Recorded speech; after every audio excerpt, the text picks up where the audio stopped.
Hi everyone, welcome to a brand new episode of Front Row.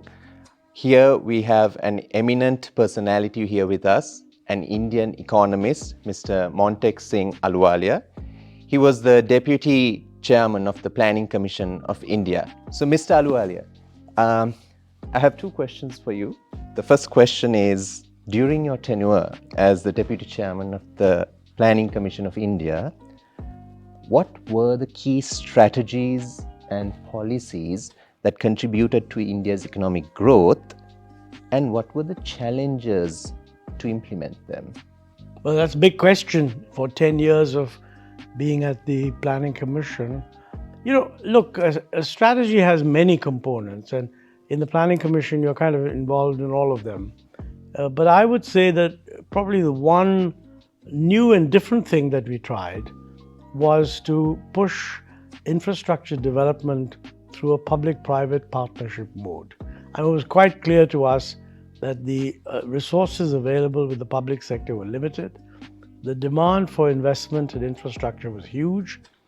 India was pretty behind the curve on infrastructure development compared to, let's say, other countries in East Asia. So we needed a big push, and it had to involve the private sector. Now, infrastructure investment is not like normal investments where you just go and take a market risk. There's a lot that government has to do, a lot of permissions, regulatory structures, etc., etc.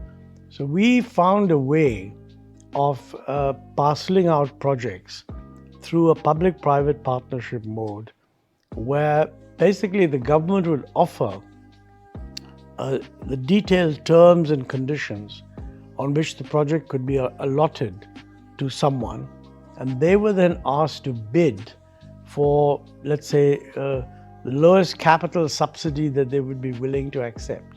And we had in our mind what's the kind of capital subsidy that we're willing to tolerate. But the actual subsidy was determined competitively. So that way, a private sector partner got the project, but got it as a result of bidding. Sometimes the bidding was in terms of capital subsidy, sometimes the bidding was in terms of revenue share. So whoever offered a higher revenue share, assuming that they did what was necessary technically, would be allotted the project. And it was a pretty complicated setup because, the public sector has its own ways of working. And I think one of the things the private sector always argued was that once the terms and conditions were fixed, the government no longer viewed it as a partnership, in the sense that you couldn't go back to the government and say, hey, listen, when we agreed on this, this was our assumption, but the world has changed. It's very difficult for a civil servant to then alter the terms in favor of the private partner. So we made a lot of sort of attempts to clarify the constraints on the government. And we said that, look, this is a competitive process. Once you bid for the project, you need to abide by whatever the bid conditions were. I think we had problems, but on the whole, we did succeed. And there was a lot of public-private partnership projects that took off. Ports, not so much ports, but the development of terminals in ports, new terminals in ports. Of course, a lot of highway projects, certain kind of railway projects, airports, and of course in electricity generation, we actually invited the private sector to come in, and there's quite a lot of private sector expansion in the electricity generation sector. So I think that was new and helpful, but we learned a lot. It turned out to be vastly more complicated than we had originally thought. Okay, thank you, Mr. Ahluwalia. So moving on, in your extensive experience in working with international organizations, how do you think Sri Lanka can strengthen its economic ties and collaborations with regional and global partners? Well, I mean, the most important regional ties these days are trade and investment. And I think Sri Lanka is following an open policy as far as I can see. It's located right next to India.